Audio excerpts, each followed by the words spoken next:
ਵਾਹਿਗੁਰੂ ਜੀ ਕਾ ਖਾਲਸਾ, ਵਾਹਿਗੁਰੂ ਜੀ ਕੀ ਫਤਿਹ।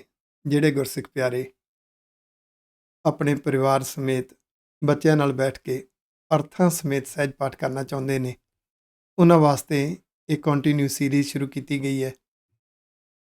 ਅੱਧੇ ਘੰਟੇ ਦੀ ਵੀਡੀਓ ਤੁਸੀਂ ਗੁਰੂ ਦੇ ਪਿਆਰ ਵਿੱਚ ਆ ਕੇ ਫੋਲੋ ਕਰਨੀ ਹੈ। ਨਾਲੇ ਤੇ ਪਾਵਨ ਪਵਿੱਤਰ ਗੁਰਬਾਣੀ ਦਾ ਸਹਿਜ ਪਾਠ ਹੋ ਜਾਏਗਾ, ਨਾਲੇ ਅਰਥ ਸੁਣਦਿਆਂ ਸੁਣਦਿਆਂ ਸਾਡੇ ਅੰਦਰ ਇੰਸਟਾਲ ਹੋਣਗੇ। ਕਿਸੇ ਸਮੇਂ ਵੀ ਇਸ ਅਰਥਾਂ ਸਮੇਤ ਸਹਿਜ ਪਾਠ ਦੇ ਪਿਛਲੇ ਐਪੀਸੋਡਸ ਦੇਖਣ ਵਾਸਤੇ YouTube ਦੇ ਗੁਰਗਿਆਨ ਟੀਵੀ ਤੇ ਜਾਣਾ, ਇਹ ਲੋਗੋ ਤੁਹਾਨੂੰ ਦਿਖਾਈ ਦੇਗਾ। ਗੁਰਗਿਆਨ ਟੀਵੀ ਦੇ ਅੰਦਰ ਇੱਕ ਪਲੇਲਿਸਟ ਹੈ SGGS ਸਹਿਜ ਪਾਠ ਵਿਦ ਮੀਨਿੰਗਸ। ਉਸ ਵਿੱਚ ਇਹ ਸਾਰੇ ਐਪੀਸੋਡਸ ਤੁਹਾਨੂੰ ਮਿਲ ਜਾਣਗੇ। ਜੇ ਤੁਸੀਂ ਹਾਲੇ ਤੱਕ ਗੁਰਗਿਆਨ ਟੀਵੀ ਸਬਸਕ੍ਰਾਈਬ ਨਹੀਂ ਕੀਤਾ ਤਾਂ ਪਲੀਜ਼ ਸਬਸਕ੍ਰਾਈਬ ਦਾ ਬਟਨ ਜ਼ਰੂਰ ਦਬਾ ਦੇਣਾ, ਤਾਂ ਕਿ ਹਰ ਵੀਡੀਓ ਦਾ ਨੋਟੀਫਿਕੇਸ਼ਨ ਤੁਹਾਨੂੰ ਪਹੁੰਚ ਜਾਇਆ ਕਰੇ। ਜਿਨ੍ਹਾਂ ਨੂੰ ਉਪਰਾਲਾ ਚੰਗਾ ਲੱਗਿਆ, ਆਪਣੇ ਮਿੱਤਰਾਂ, ਦੋਸਤਾਂ, ਰਿਸ਼ਤੇਦਾਰਾਂ ਨੂੰ ਜ਼ਰੂਰ ਇਹ ਲਿੰਕ ਭੇਜਣਾ, ਹਰ ਇੱਕ ਨੂੰ ਦੱਸਣਾ। ਆਓ ਲਾਹੇ ਪ੍ਰਾਪਤ ਕਰੀਏ ਜੀ।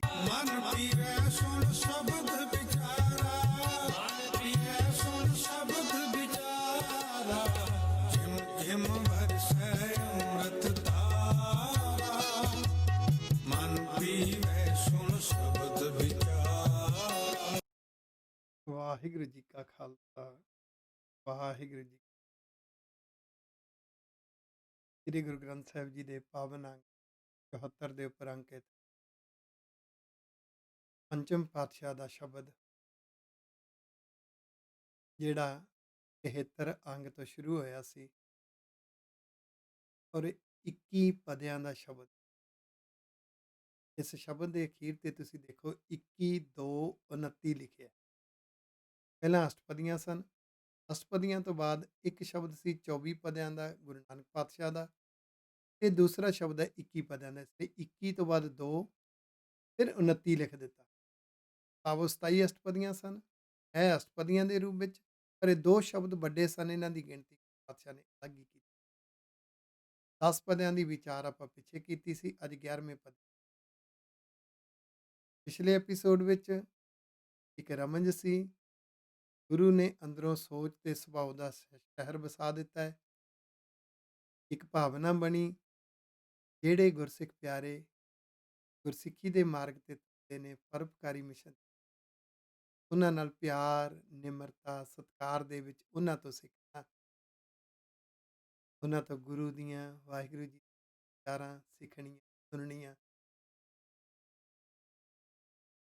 ਉਹਦੇ ਵਿੱਚੋਂ ਅਗਲੀ ਜੋ ਪ੍ਰਾਪਤੀ ਸ਼ੁਰੂ ਹੁੰਦੀ ਹੈ 11ਵੇਂ ਪਦੇ ਵਿੱਚ, ਆਓ ਦੀਦਾਰ ਕਰੀਏ।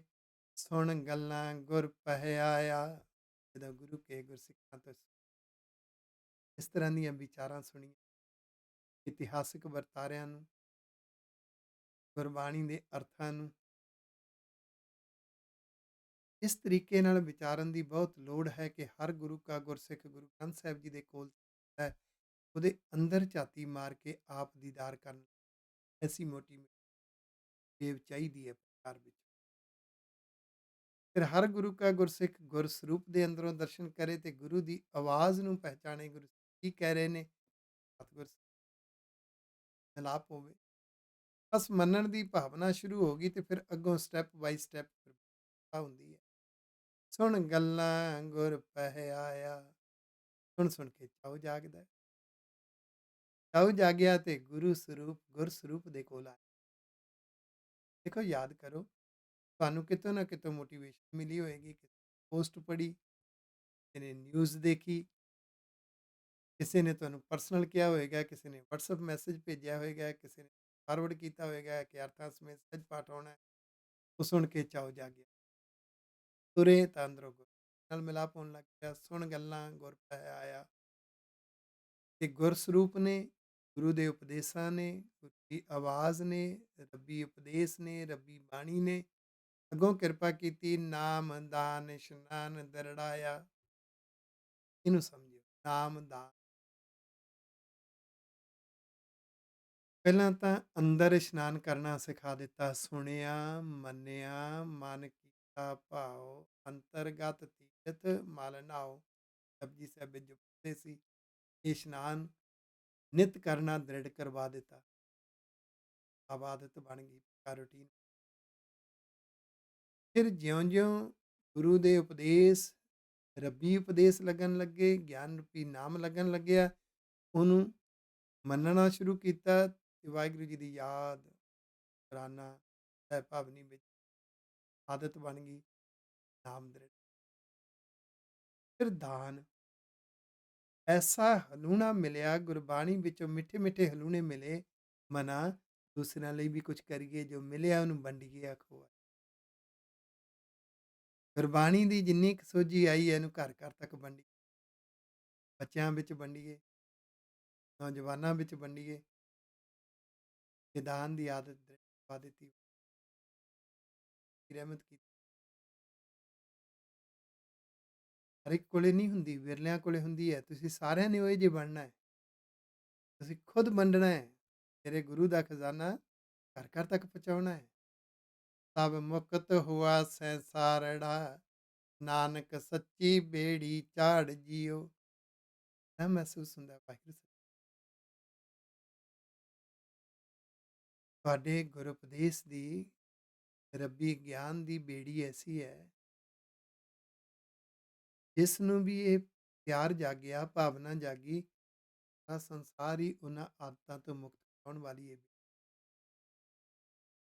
ਇਹ ਤਾਂ ਸਾਡੇ ਹੀ ਜੁੜਨ ਦੀ ਘਾਟ ਹੋ ਸਕਦੀ ਹੈ, ਸਾਡੇ ਵੱਲੋਂ ਹੀ ਗੁਰੂ ਦੇ ਹੁਕਮ ਮੰਨਣ ਦੀ ਘਾਟ ਹੋ ਸਕਦੀ ਹੈ, ਗੁਰੂ ਵੱਲੋਂ ਕੋਈ। ਕਬੀਰ ਜੀ ਦੇ ਸ਼ਬਦ, ਕਬੀਰ ਸਾਚਾ ਸਤਿਗੁਰ ਕਿਆ ਕਰਹਿ, ਜਾਂ ਸਿੱਖਾਂ ਮਹਿ ਚੂਕ, ਅੰਧੇ ਏਕ ਨ ਲੱਗਈ, ਜਿਉ ਬਾਂਸ ਵਜਾਈਐ।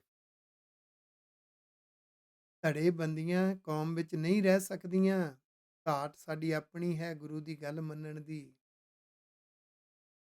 ਨਿੰਦਾ ਕਰਨੀ, ਨਿੰਦਾ ਸੁਣਨੀ, ਦੂਸਰੇ ਦੇ ਔਗਣ ਦੇਖਣੇ, ਔਗਣ ਉਛਾਲਣੇ, ਤੋਂ ਗੁਰੇਜ਼ ਕਰਨਾ ਪਵੇਗਾ।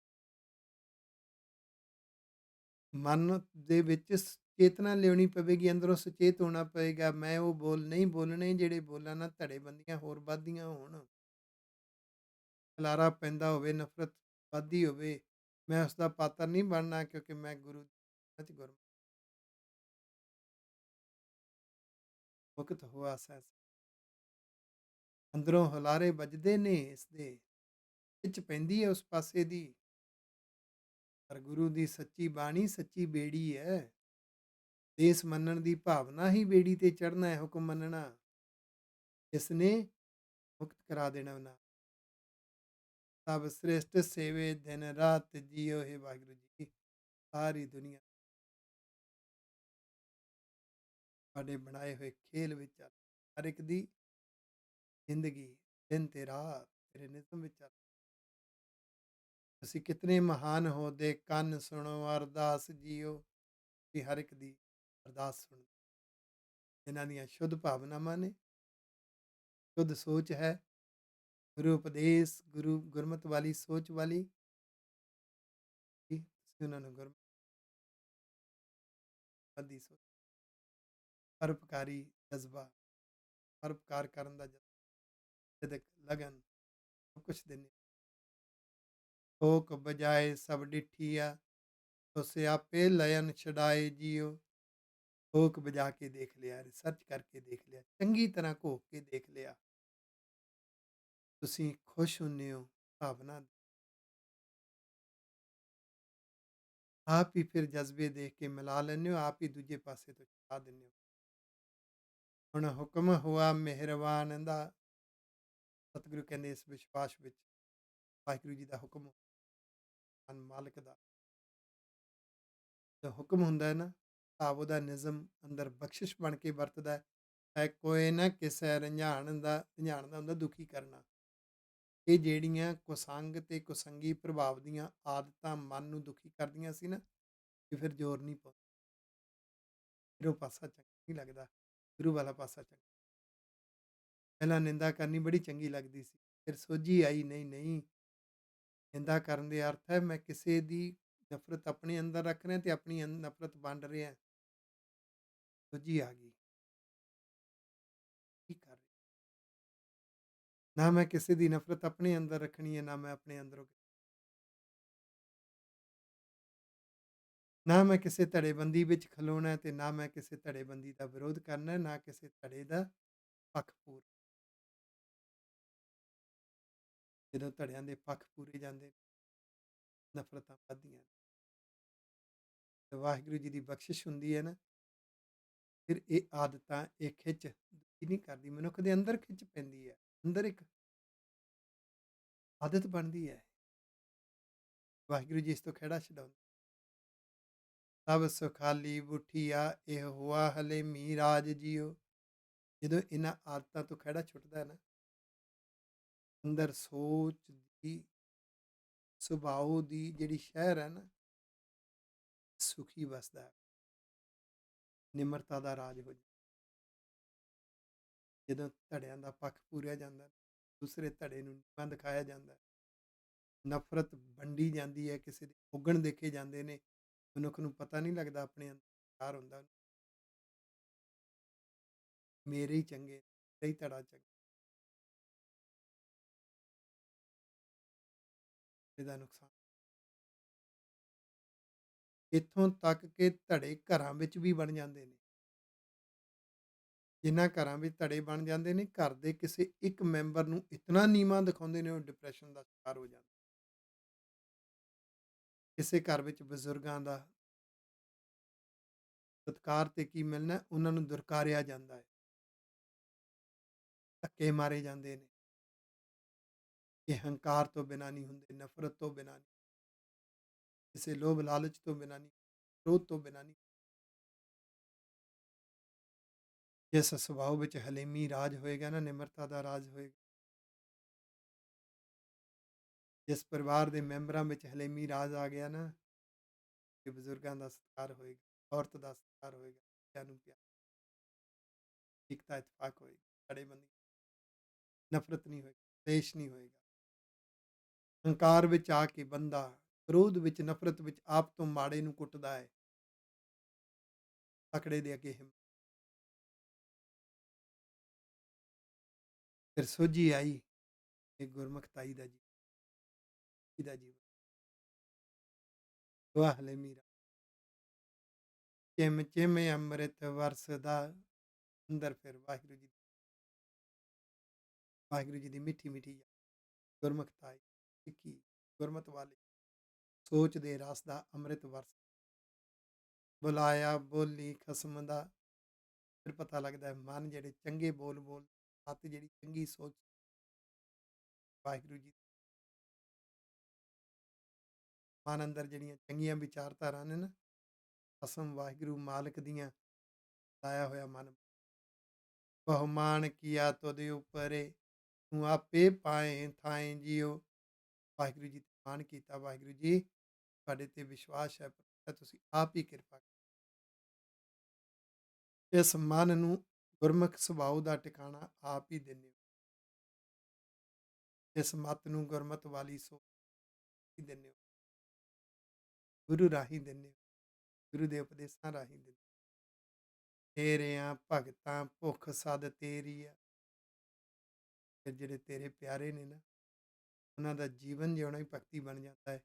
ਉਹ ਐਸੇ ਭਗਤ ਨੇ, ਉਹਨਾਂ ਨੂੰ ਤੇਰੀ ਹੋਈ ਭੁੱਖ, ਤੇਰੀ ਮਿੱਠੀ ਮਿੱਠੀ ਯਾਦ ਦੇ ਰਸ ਵਿੱਚ ਤੜਫ ਤੜਫੀ ਅਰਦਾਸ ਹੈ, ਉਹਨਾਂ ਨੂੰ ਖੋਲ ਕੇ ਦੱਸਣ ਦੀ ਲੋੜ ਹੀ ਨਹੀਂ ਪੈਂਦੀ। ਗੁਰੂ ਸਾਹਿਬ ਦੇ ਹੁਕਮਾਂ ਅਨੁਸਾਰ ਜੀਵਨ ਜਿਉਣ ਦੀ ਭੁੱਖ, ਹਰ ਲੋਚਾ ਪੂਰਨ ਮੇਰੀ ਆ, ਜਿਨ੍ਹਾਂ ਅੰਦਰ ਸ਼ੁੱਧ ਭਾਵਨਾ ਵਾਲੀ ਭੁੱਖ, ਉਹਨਾਂ ਦੀ ਲੋਚਾ ਵਾਹਿਗੁਰੂ ਇਹੋ ਦਰਸ ਸੁਖ ਦਾਤਿਆ, ਮੈਂ ਗਲ ਵਿੱਚ ਲੈ ਮਿਲਾਏ ਜੀਓ। ਭੁੱਖ ਕਿਹੜੀ ਹੈ? ਵਾਹਿਗੁਰੂ ਜੀ ਦੇ ਦਾਤੇ, ਵਾਹਿਗੁਰੂ ਜੀ ਦਰਸ਼ਨ ਆਪ ਹਰ ਵੇਲੇ ਮਹਿਸੂਸ ਹੋਵੇ, ਤੁਸੀਂ ਹਰ ਇੱਕ ਵਿੱਚੋਂ ਮਹਿਸੂਸ, ਹਰ ਵਰਤਾਰੇ ਵਿੱਚੋਂ ਕਿ ਮੇਰੇ ਅੰਦਰ ਤੇ ਬਾਹਰ ਐਸਾ ਆਨੰਦ ਹੈ। ਉਹ ਜਿਹੜਾ ਰਸ ਹੈ ਨਾ, ਆਨੰਦ ਹੈ, ਉਹ ਵਾਹਿਗੁਰੂ ਜੀ ਆਪ ਹੀ ਗਲ ਵਿੱਚ ਪਾ ਲੈਂਦੇ ਨੇ। ਇਹ ਵਾਹਿਗੁਰੂ ਜੀ ਦੀ ਅਰਥਾਂ ਸਮੇਤ ਸਹਿਜ ਪਾਠ ਕਰਨ ਵਾਲੇ ਸਾਰਿਆਂ ਨੂੰ ਆਨੰਦ ਆ ਰਿਹਾ, ਬੱਚਿਆਂ ਨੂੰ ਆਨੰਦ ਆ, ਇਹ ਆਨੰਦ ਵਿੱਚ ਭਿੱਜੇ ਹਾਜ਼ਰ ਨਾਜ਼ਰ, ਜਿਨ੍ਹਾਂ ਘਰਾਂ ਵਿੱਚ ਅਰਥਾਂ ਸਮੇਤ ਸਹਿਜ ਪਾਠ ਚੱਲਦੇ ਨੇ, ਇਸ ਤੌਰ ਪਰਿਵਾਰ ਸਮੇਤ, ਬੱਚਿਆਂ ਸਮੇਤ ਚੱਲਦੇ ਨੇ। ਵਡਭਾਗੀ ਹੋ, ਮੇਰਾ ਸੀਸ ਝੁਕਦਾ ਤੁਹਾਡੇ ਅੱਗੇ, ਤੁਹਾਡਾ ਘਰ ਧਰਮਸ਼ਾਲਾ ਬਣ ਗਿਆ। ਘਰ ਘਰ ਅੰਦਰ ਧਰਮਸ਼ਾਲ ਦਾ ਸੰਦੇਸ਼। ਮੇਰੇ ਬਹੁਤ ਹੀ ਪਿਆਰੇ ਗੂੜੇ ਪਿਤਾ ਸਮਾਨ ਵੱਡੇ ਵੀਰ, ਮੇਰੇ ਗੂੜੇ ਮਿੱਤਰ ਵੀ ਨੇ, ਮੇਰੇ ਵੀਰ ਵੀ ਨੇ, sir Prithi Singh ji Guru Gobind Singh study circle ਦੀ ਸੰਚਾਲਕ ਟੀਮ ਦੇ ਵਿੱਚ ਨੇ। ਔਰ ਜਿੱਥੇ ਗੁਰੂ ਗੋਬਿੰਦ ਸਿੰਘ ਸਟੱਡੀ ਸਰਕਲ ਦੇ ਸਿੱਖੀ ਪ੍ਰਚਾਰ ਦੀ ਪਲਾਨਿੰਗ ਟੀਮ ਦੇ ਵਿੱਚ ਨੇ, ਸੰਚਾਲਕ ਨੇ, ਵੱਡੀਆਂ ਰੂਹਾਂ ਵਿੱਚ ਨੇ, ਉਹਨਾਂ ਦੇ ਸਾਥੀ ਜੇਪੀ ਸਿੰਘ ਵਰਗੇ, ਸਰਦਾਰ ਪ੍ਰਤਾਪ ਸਿੰਘ ਜੀ ਵਰਗੀਆਂ ਰੂਹਾਂ, ਪ੍ਰਿਥੀ ਸਿੰਘ ਜੀ ਡਿਪਟੀ ਕਮਿਸ਼ਨਰ ਵੀ ਨੇ ਮੌਜੂਦਾ। ਉਹਨਾਂ ਮੈਨੂੰ ਮੈਸੇਜ ਭੇਜੇ, ਵਾਹਿਗੁਰੂ ਜੀ ਨੇ ਟੁੱਟ ਕੇ ਤੁਹਾਨੂੰ ਸ਼ਿਫਾ ਦਿੱਤੀ। ਇਹ ਘਰ ਘਰ ਅੰਦਰ ਧਰਮਸ਼ਾਲ ਦਾ ਗੂੰਜਦੇ ਨੇ ਉਹ ਸ਼ਬਦ। ਜਦੋਂ ਆਨੰਦ ਰਸ ਆਉਂਦਾ ਹੈ, ਮਹਿਸੂਸ ਹੁੰਦਾ ਹੈ ਘਰ ਧਰਮਸ਼ਾਲਾ ਬਣ ਗਿਆ। ਇਹ ਵਾਹਿਗੁਰੂ ਜੀ ਦੀ ਕੀ ਹੈ ਤਾਂ ਗੱਲ ਵਿੱਚ ਤੁਧ ਜੇ ਵੜਿਆ ਵਰਨਾ ਭਾਲਿਆ।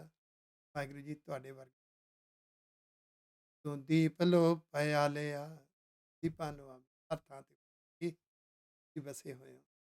ਤੂੰ ਥਾਨ ਤਨੰਤਰ ਰਵ ਰਹਿਆ, ਨਾਨਕ ਭਗਤਾਂ ਸੱਚ ਆਧਾਰ ਜੀਓ। ਵਾਹਿਗੁਰੂ ਜੀ ਥਾਨ ਤਨੰਤਰ ਹਰ ਵਿੱਚ, ਰੋਮ ਰੋਮ ਵਿੱਚ, ਜ਼ਰੇ ਜ਼ਰੇ ਵਿੱਚ ਬਸ ਤੁਹਾਡੇ ਵਰਤਾਰੇ ਨੇ। ਤੁਹਾਡੇ ਮਾਰਗ ਤੇ, ਤੁਹਾਡੇ ਰਸ ਵਿੱਚ ਤੁਹਾਨੂੰ ਸਮਰਪਿਤ ਹੋ ਕੇ ਜੀਵਨ ਜਿਉਣ ਵਾਲੇ ਜੀਵਨ ਭਗਤ ਨੇ। ਸੱਚ ਦਾ ਹੀ ਓਟ ਇਸ ਰਸ ਵਿੱਚ ਸਤਿਗੁਰੂ ਜੀ ਸਾਨੂੰ ਸਿਖਾ ਰਹੇ ਨੇ। ਕਹਿਣ ਲੱਗੇ ਫਿਰ ਗੁਰੂ ਦੀਆਂ ਗੱਲਾਂ ਸੁਣ ਕੇ, ਗੁਰਸਿੱਖਾਂ ਦੀਆਂ ਗੱਲਾਂ ਸੁਣ ਕੇ ਚਾਉ ਜਾਗਿਆ ਗੁਰੂ ਮਿਲਾਪ ਦਾ। ਗੁਰੂ ਮਿਲਾਪ ਦੇ ਅੰਦਰੋਂ ਗੁਰੂ ਦੇ ਉਪਦੇਸ਼ ਗੁਰਸਰੂਪ ਦਾ ਮਿਲਾਪ ਹੋਇਆ। ਗੁਰਸਰੂਪ ਦੇ ਮਿਲਾਪ ਵਿੱਚੋਂ ਗੁਰੂ ਦੀ ਆਵਾਜ਼ ਸਤਿਗੁਰ ਸਰੂਪ ਦਾ ਜਦੋਂ ਮਿਲਾਪ ਹੋਇਆ ਨਾ, ਫਿਰ ਮਹਿਸੂਸ ਹੋਇਆ ਹਾਂ ਗੁਸਾਈ ਦਾ ਪਹਿਲਵਾਨੜਾ। ਪਹਿਲਵਾਨੜਾ ਛੋਟਾ ਜਿਹਾ ਕਮਜ਼ੋਰ ਜਿਹਾ ਪਹਿਲਵਾਨ, ਰੈਸਲਰ, ਰੈਸਲਿੰਗ ਕਰਨ ਵਾਲਾ। ਕਹਿੰਦੇ ਇਸ ਮਨ ਨੂੰ ਮਹਿਸੂਸ ਹੋਇਆ, ਹਾਂ ਤਾਂ ਮੈਂ ਬੜਾ ਕਮਜ਼ੋਰ ਜਿਹਾ ਨਿੱਕਾ ਜਿਹਾ ਪਹਿਲਵਾਨ ਹਾਂ, ਪਰ ਮੇਰੇ ਵਾਹਿਗੁਰੂ ਜੀ ਨੇ ਮੇਰੇ ਅੰਦਰ ਇੱਕ ਐਸਾ ਅਖਾੜਾ ਰਚ ਦਿੱਤਾ। ਮੈਂ ਗੁਰਮਿਲ ਉੱਚ ਦਮਾਲੜਾ। ਗੁਰੂ ਗ੍ਰੰਥ ਸਾਹਿਬ ਜੀ ਦੇ ਅੰਦਰੋਂ ਜਦੋਂ ਗੁਰ ਉਪਦੇਸ਼ ਦਾ ਮਿਲਾਪ ਹੋਇਆ ਨਾ, ਗੁਰ ਉਪਦੇਸ਼ ਨੂੰ ਮੰਨਣ ਦੀ ਭਾਵਨਾ ਨੇ ਜਜ਼ਬਾ ਦਿੱਤਾ ਕਿ ਮੈਂ ਵੀ ਇਸ ਤਰ੍ਹਾਂ ਜਿਉਣ ਵਾਸਤੇ, ਪਰਉਪਕਾਰੀ ਜੀਵਨ ਵਾਸਤੇ ਜੂਝਣਾ ਹੈ। ਕਹਿੰਦੇ ਮੈਂ ਨਿੱਕਾ ਜਿਹਾ ਦਮਾਲੜਾ, ਜਿਵੇਂ ਗੁਰੂ ਦੀ ਉੱਥੇ ਝੰਡੀ ਚੁੱਕਦਾ ਹੈ ਨਾ, ਵੀ ਮੈਂ ਲੜਾਂਗਾ। ਦਮਾਲੜਾ ਸਭ ਹੋਈ ਸਿੰਝ ਇਕੱਠੀਆ, ਤੈ ਬੈਠਾ ਵੇਖਿਆ ਆਪ ਜਿਉ ਅੰਦਰ ਵਿਚਾਰਾਂ ਸੋਚਾਂ। ਇਹ ਸਮਝ ਲਓ ਦਰਸ਼ਕ ਸਾਰੇ ਇੱਕ ਰੈਸਲਿੰਗ ਦੇਖ ਰਹੇ ਨੇ, ਮਨ ਪਹਿਲਵਾਨ ਬਣ ਗਿਆ। ਇਹ ਵਾਹਿਗੁਰੂ ਜੀ ਆਪ ਦੇਖ ਰਹੇ ਨੇ ਅੰਦਰ ਬੈਠੇ ਹੋਏ ਜ਼ਿੰਦਗੀ ਦੀ ਖੇਲ ਨੂੰ। ਵਾਤ ਵੱਜਨ ਟਮਕ ਭੇਰੀਆਂ, ਜਿਵੇਂ ਉੱਥੇ ਸਾਜ਼ ਵੱਜਦੇ ਨੇ ਨਾ, ਨਗਾਰੇ ਵੱਜਦੇ ਨੇ, ਢੋਲ ਵੱਜਦੇ ਨੇ ਪਹਿਲਵਾਨਾਂ ਦੇ ਅਖਾੜੇ 'ਚ। ਕਹਿੰਦੇ ਇਸ ਤਰ੍ਹਾਂ ਇੱਥੇ ਚਾਰ ਚਫੇਰੇ ਜੋ ਕੁਛ ਵਰਤਾਰੇ ਵਰਤ ਰਹੇ ਨੇ, ਮੈਨੂੰ ਲੱਗਦਾ ਹੈ ਕਿ ਇਹ ਟਮਕ ਭੇਰੀਆਂ ਵੱਜ ਰਹੀਆਂ ਨੇ। ਮੱਲ ਲੱਥੇ ਲੈਂਦੇ ਫੇਰੀਆਂ, ਇਹ ਪੰਜ ਵਿਕਾਰ ਬੁਰੀਆਂ ਆਦਤਾਂ, ਇਹ ਮੱਲਾਂ ਵਾਂਗੂ ਪੱਟਾਂ ਤੇ ਥਾਪੀਆਂ ਮਾਰਦੇ ਨੇ ਕਿ ਅਸੀਂ ਹਰ ਇੱਕ ਨੂੰ ਢਾਹ ਲੈਣਾ, ਹਰ ਇੱਕ ਨੂੰ ਢਾਹ ਲੈਣਾ। ਪਰ ਜਿਹੜਾ ਗੁਰੂ ਨੂੰ ਸਮਰਪਿਤ ਹੋ ਗਿਆ ਨਾ, ਨਿਹੱਤੇ ਪੰਜ ਜਵਾਨ ਮੈਂ ਗੁਰ ਥਾਪੀ ਦਿੱਤੀ ਕੰਡ ਜੀਓ। ਗੁਰੂ ਨੇ ਥਾਪੀ ਦਿੱਤੀ ਕਿ ਮਨ ਦੇ ਉੱਪਰ ਉਤਾਰਾਂ ਦੇ ਸਭ ਇਕੱਠੇ ਹੋਏ ਆਇਆ, ਸਾਰੇ ਦੇਖਦੇ ਨੇ। ਘਰ ਜਾਸਨ ਵਾਟ ਵਟਾਇਆ, ਆਉਂਦੇ ਨੇ ਵਾਪਸ ਉੱਥੇ ਹੀ ਚਲੇ ਜਾਂਦੇ। ਗੁਰੂ ਕੋਲੇ ਆਉਂਦੇ ਨੇ ਫਿਰ ਚਲੇ ਜਾਂਦੇ। ਪਰ ਗੁਰਮੁਖਾਂ ਦੇ ਅੰਦਰ ਮਨ ਦਾ ਰਸਤਾ ਬਦਲ ਦਿੱਤਾ। ਇੱਕ ਗੁਰਮੁਖਤਾਈ ਦੇ ਰਸ ਵਿੱਚ ਚੰਗੀ ਭਾਵਨਾ ਵਿੱਚ ਜਿਉਣ ਦਾ ਰਸਤਾ ਦਿੱਤਾ। ਗੁਰਮੁਖ ਲਾਹਾ ਲੈ ਗਏ, ਮਨਮੁਖ ਚੱਲੇ ਮੂਲ ਗਵਾਏ ਜੀਓ। ਜਿਹੜੇ ਗੁਰੂ ਦੇ ਮੁਖ ਵਿੱਚ ਇਸ ਨੂੰ ਸਮਰਪਿਤ ਹੋ ਕੇ ਜੀਵਨ ਜਿਉਇਆ, ਉਹਨਾਂ ਕੋਲੇ ਗੁਰਮੁਖ ਸੁਭਾਅ ਆ ਗਿਆ, ਲਾਹਾ ਲੈ ਗਿਆ, ਜੀਵਨ ਸਫਲ। ਮਨ ਦੇ ਪਿੱਛੇ ਲੱਗਣ ਵਾਲੇ ਆਪਣਾ ਮੂਲ ਵੀ ਗਵਾ ਗਏ। ਵਾਹਿਗੁਰੂ ਜੀ ਨੇ ਜਦੋਂ ਜਨਮ ਦਿੱਤਾ ਸੀ ਨਾ, ਮਾਂ ਦੀ ਗੋਦੀ ਉੱਚਮਤਾ ਸੀ, 0% ਵੀ ਨਫ਼ਰਤ ਨਹੀਂ, 0% ਵੀ ਹੰਕਾਰ ਨਹੀਂ ਸੀ, ਲੋਭ ਲਾਲਚ ਨਹੀਂ, ਉਹ ਮੂਲ ਵੀ ਗਵਾ ਲਿਆ। ਤੂੰ ਵਰਨਾ ਚਿਹਨਾ ਬਾਹਰਾ, ਇਹ ਵਾਹਿਗੁਰੂ ਜੀ ਤੁਸੀਂ ਇਨਵਿਜ਼ੀਬਲ ਹੋ, ਤੁਹਾਡਾ ਕੋਈ ਵਰਨ ਚ ਰੰਗ ਨਹੀਂ, ਐਨ ਨਕਸ਼ ਮਾਰ, ਇਨਵਿਜ਼ੀਬਲ ਹੋ, ਗੁਪਤ ਰੂਪ ਵਿੱਚ, ਹਰ ਦਿਸੈ ਹੈ ਜ਼ਾਹਿਰ ਜ਼ਾਹਿਰਾ, ਹਰ ਦਿਸੈ ਹਾਜ਼ਰ ਜ਼ਾਹਿਰਾ। ਪਰ ਵਾਹਿਗੁਰੂ ਜੀ ਗੁਰਮੁਖਾਂ ਨੂੰ ਤੁਸੀਂ ਸੁਣਿਓ, ਹਾਂ ਤਾਂ ਹੈ ਇਨਵਿਜ਼ੀਬਲ, ਪ੍ਰਤੱਖ ਮਹਿਸੂਸ, ਅਰਥਾਂ ਸਮੇਤ ਸਹਿਜ ਪਾਠ ਕਰਨ ਵਾਲਿਆਂ ਨੂੰ ਜਿੰਨਾ ਆਸ ਆਨੰਦ ਆਉਂਦਾ ਨਾ, ਉਹਨਾਂ ਨੂੰ ਲੱਗਦਾ ਹੈ ਘਰ ਧਰਮਸ਼ਾਲਾ ਹੈ ਤੇ ਵਾਹਿਗੁਰੂ ਜੀ ਆਪ ਵਸੇ ਹੋਏ ਨੇ। ਤੁਹਾਡੇ ਜਿਹੜੇ ਬੱਚੇ ਪੁੱਤਰ ਧੀਆਂ ਜਿਨ੍ਹਾਂ ਦੇ ਰਸ ਦੇ ਨਾਲ ਆਨੰਦ ਦੇ ਨਾਲ ਸਹਿਜ ਪਾਠ ਕਰਦੇ ਨੇ ਨਾ, ਲੱਗਦਾ ਹੈ ਵਾਹਿਗੁਰੂ ਜੀ ਆਪ ਹੀ ਵਸ ਗਏ ਨੇ, ਆਪ ਹੀ ਆ ਗਏ। ਸੁਣ ਸੁਣ ਤੁਜੈ ਧਿਆਏ ਦੇ, ਤੇਰੇ ਭਗਤ ਰਤੇ ਗੁਣ ਤਾਸ ਜੀਓ। ਸੁਣ ਸੁਣ ਕੇ ਚਾਉ ਜਾਗਦਾ ਹੈ, ਚਾਉ ਜਾ ਕੇ ਗੁਰੂ ਤੋਂ ਸਿੱਖਦੇ, ਗੁਰੂ ਤੋਂ ਸਿੱਖ ਕੇ ਉਹ ਜਿਹੜੇ ਅੰਗ ਵਿੱਚ ਰੱਖ, ਪਿਆਰ ਵਿੱਚ ਉਹਨਾਂ ਦਾ ਅੰਦਰੋਂ ਜੀਵਣਾ ਦੁਨੀਆ। ਮੈਂ ਜੁਗ ਜੁਗ ਦਇਆ ਸੇਵੜੀ, ਗੁਰ ਕੱਟੀ ਮਹਿੰਡੀ ਜੇਵੜੀ। ਵਾਹਿਗੁਰੂ ਜੀ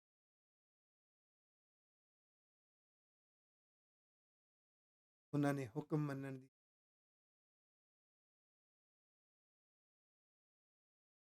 ਗੁਰੂ ਦੇ ਉਪਦੇਸ਼ਾਂ ਨੇ, ਗੁਰਸਰੂਪ ਨੇ ਮਤ ਦੀ ਉਧਰ ਦੀ ਦਿਸ਼ਾ, ਮਨ ਦੀ ਉਧਰ ਜਾਣ ਵਾਲੀ ਦਿਸ਼ਾ ਕੱਟ ਦਿੱਤੀ।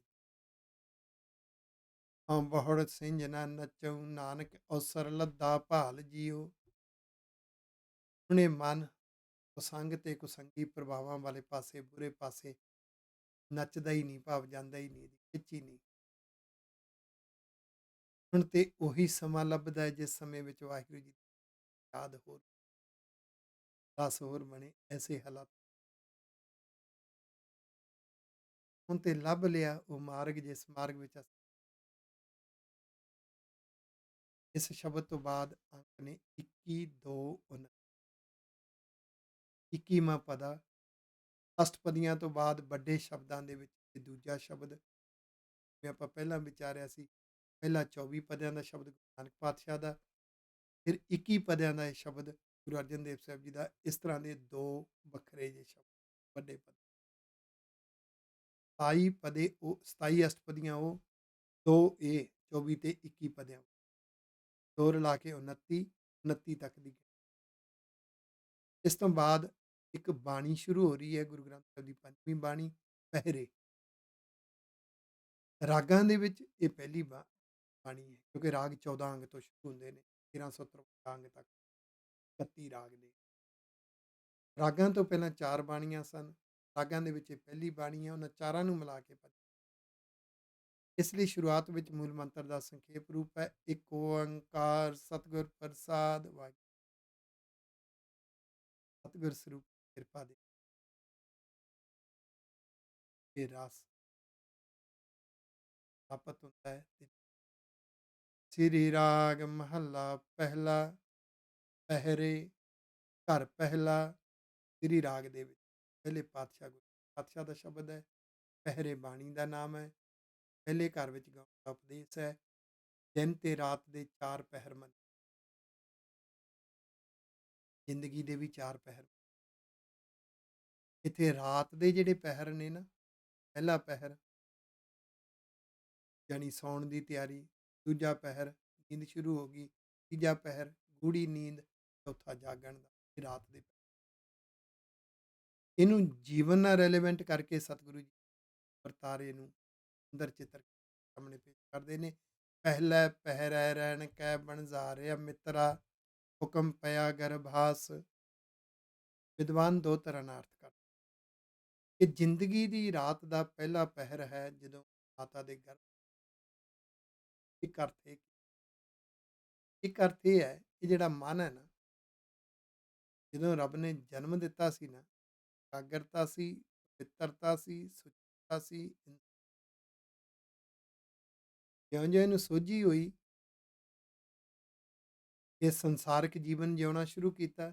ਤੇ ਸੰਸਾਰਿਕ ਜੀਵਨ ਦੇ ਵਿੱਚ ਇਹਦੇ ਅੰਦਰ ਮਨ ਹੈ ਨਾ ਜਿਹੜਾ, ਇਹਨੂੰ ਯਾਦ ਰੱਖਿਓ, ਜਿਹੜਾ ਅੰਦਰੋਂ ਜੀਵਨ ਪੈਦਾ ਹੁੰਦਾ ਨਾ, ਉਹ ਮੱਤ ਦੇ ਵਿੱਚ ਜਿਸ ਤਰ੍ਹਾਂ ਦੇ ਵਿਚਾਰ, ਜਿਸ ਤਰ੍ਹਾਂ ਦੀ ਸੋਚ ਹੁੰਦੀ ਹੈ, ਉਸ ਵਿੱਚੋਂ ਜੀਵਨ ਪੈਦਾ ਹੁੰਦਾ। ਤੇ ਮੱਤ ਵਿੱਚ ਵਿਚਾਰਾਂ, ਸੋਚ ਜਿਹੜੀ ਹੈ ਨਾ, ਇਹ ਗਰਭ ਹੈ, ਇਹਦੇ 'ਚ ਜੀਵਨ।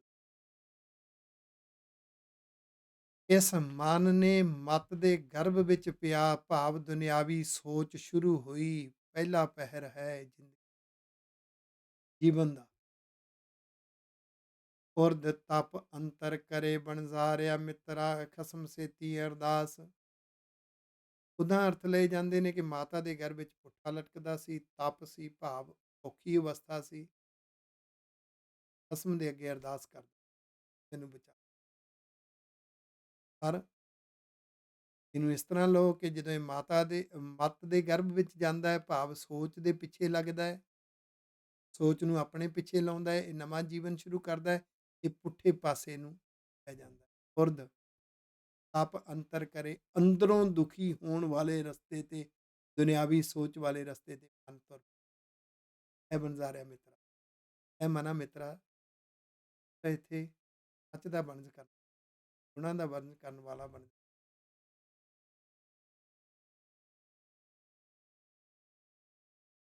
ਅਰਦਾਸ, ਇਹ ਜਿਹੜਾ ਮਨ ਉਸ ਔਖੇ ਰਸਤੇ ਤੇ, ਦੁਨਿਆਵੀ ਪ੍ਰਸੰਗ ਦੇ ਰਸਤੇ ਤੇ ਤੁਰਨ ਵਾਲਾ ਹੈ ਨਾ, ਇਸ ਤੋਂ ਬਚਣਾ ਚਾਹੁੰਦਾ ਹੈ, ਬਚਣਾ ਚਾਹੁੰਦਾ ਹੈ। ਪਰ ਇਹਨੂੰ ਪਤਾ ਨਹੀਂ, ਉਧਰ ਉਲਝਦਾ ਵੀ ਰਹਿੰਦਾ। ਜਾਣ ਹੈ ਕਿਉਂਕਿ ਬਚਪਨ ਹੈ, ਸ਼ੁਰੂਆਤ ਹੈ, ਇਹਨੂੰ ਚੰਗਾ ਲੱਗਦਾ ਹੈ। ਇਹਦੀ ਅਰਦਾਸ ਕੀ ਹੈ? ਅਰਦਾਸ ਹੈ, ਬਚਣਾ ਚਾਹੁੰਦਾ ਹੈ। ਖਸਮ ਸੇਤੀ ਅਰਦਾਸ ਵਖਾਣਾ, ਉਰਦ ਧਿਆਨ ਲਿਵ ਲਾਗਾ। ਜਿਹੜਾ ਮਨ ਪੁੱਠੇ ਪਾਸੇ ਤੁਰ ਪੈਂਦਾ, ਜੇ ਉਧਰੋਂ ਬਚਣਾ ਚਾਹੁੰਦਾ ਹੈ, ਰੱਬ ਅੱਗੇ ਅਰਦਾਸ ਕਰੇ, ਤੇ ਰੱਬ ਅੱਗੇ ਅਰਦਾਸ ਕਰੇਗਾ ਤਾਂ ਧਿਆਨ ਫਿਰ ਉਰਧ ਹੋ ਸਕਦਾ ਹੈ, ਭਾਵ ਫਿਰ ਇਹਦਾ ਪਲਟ ਸਕਦਾ, ਲਿਵ ਵਾਲੇ ਪਾਸੇ ਤੁਰ ਸਕਦਾ ਹੈ। ਕਿਉਂਕਿ ਜਦੋਂ ਮਨ ਉਧਰ ਜਾਂਦਾ ਹੈ, ਨਾ ਮਰਜਾਦ ਆਇਆ ਕਲ ਭੀਤਰ, ਕਲਯੁਗੀ ਮਾਹੌਲ, ਪ੍ਰਸੰਗੀ ਵਿਕਾਰਾਂ ਦੇ ਰਸਾਂ ਵਾਲੇ ਮਾਹੌਲ ਵਿੱਚ, ਤੇ ਨਾ ਮਰਿਆਦਾ ਹੋ ਜਾਂਦਾ, ਚੰਗੇ ਗੁਣਾਂ ਵਾਲੇ ਪਾਸੇ ਤੋਂ ਇਹ ਨਗਰ। ਉਂਝ ਜੇ ਉਸ ਤਰੀਕੇ ਨਾਲ ਟ੍ਰੈਡੀਸ਼ਨਲ ਅਰਥ ਜੋੜਨੇ ਨੇ, ਤਾਂ ਫਿਰ ਇਹ ਹੈ ਕਿ ਮਾਤਾ ਦੇ ਘਰ ਵਿੱਚ ਅਰਦਾਸ ਕਰਦਾ ਹੈ, ਉਂਝ ਪੁੱਠਾ ਲਟਕਿਆ ਹੈ, ਪਰ ਧਿਆਨ ਇਹਦਾ ਰੱਬ ਵੱਲ ਹੈ, ਰੱਬ ਦੇ ਅੱਗੇ ਅਰਦਾਸ ਕਰਦਾ ਇਹਦੀ ਲਿਵ। ਨਾ ਮਰਿਆਦ ਯਾਨੀ ਨੰਗਾ ਆ ਕੇ ਇਸ ਸੰਸਾਰ ਵਿੱਚੋਂ ਇਹ ਨਗਨ ਹੀ ਚਲੇ, ਟ੍ਰੈਡੀਸ਼ਨਲ ਅਰਥ। ਪਰ ਜੇ ਮੰਨਦੇ ਸਮਝੀਏ, ਤੇ ਸੁਭਾਅ ਤੋਂ ਚੰਗੇ ਗੁਣਾਂ ਤੋਂ ਹੋ ਜਾਂਦਾ, ਚੰਗੇ ਗੁਣਾਂ ਤੋਂ। ਜੈਸੀ ਕਲਮ ਬੁੜੀ ਹੈ ਮਸਤਕ ਤਹਿਸੀਲ ਜੀਅੜੇ ਪਾਸ। ਹੁਣ ਜਿਹੋ ਜੀ ਸੋਚ ਤੇ ਵਿਚਾਰਾਂ ਦੀ ਕਲਮ ਚੱਲੀ ਇਹਦੇ ਅੰਦਰ, ਜਿਸ ਤਰ੍ਹਾਂ ਦੇ ਕਲਚਰ ਵਿੱਚ ਰਿਹਾ, ਜਿਸ ਤਰ੍ਹਾਂ ਰਿਹਾ, ਉਸ ਤਰ੍ਹਾਂ ਦੇ ਵਿਚਾਰਾਂ ਦੀ, ਸੋਚ ਦੀ ਕਲਮ ਇਹਦੇ ਅੰਦਰ ਲਿਖੀ, ਮਸਤਕ ਤੇ ਕਲਮ ਬੁੜੀ ਸੁਭਾਅ ਬਣ ਗਿਆ ਉਸ ਤਰ੍ਹਾਂ ਦਾ। ਜਿਹੜਾ ਬੱਚਾ ਹੈ ਨਾ, ਨਵਜਨਮਾ ਬੱਚਾ, ਉਹ ਗੋਰਿਆਂ ਦੇ ਘਰ ਵਿੱਚ ਪਲੇਗਾ ਤੇ ਇੰਗਲਿਸ਼ ਬੋਲੇਗਾ, ਹਰਿਆਣਵੀ ਇਹਦੇ ਘਰ ਵਿੱਚ ਪਲੇਗਾ ਤੇ ਹਰਿਆਣਵੀ ਬੋਲੇਗਾ। ਉਹ ਬੋਲੀ ਬਾਹਰੋਂ ਜਾਣੀ ਹੈ, ਉਹਦੇ ਵਿਚਾਰ ਬਾਹਰੋਂ ਜਾਣੇ ਨੇ, ਸੋਚ ਬਾਹਰੋਂ ਜਾਣੀ ਹੈ, ਕਲਚਰ ਨੇ ਅਸਰ ਪਾਉਣਾ। ਸ਼ਹਿਰੀ ਕਲਚਰ ਹੋਰ ਹੈ ਉੱਥੋਂ ਦੇ ਬੱਚਿਆਂ ਦਾ ਸੁਭਾਅ,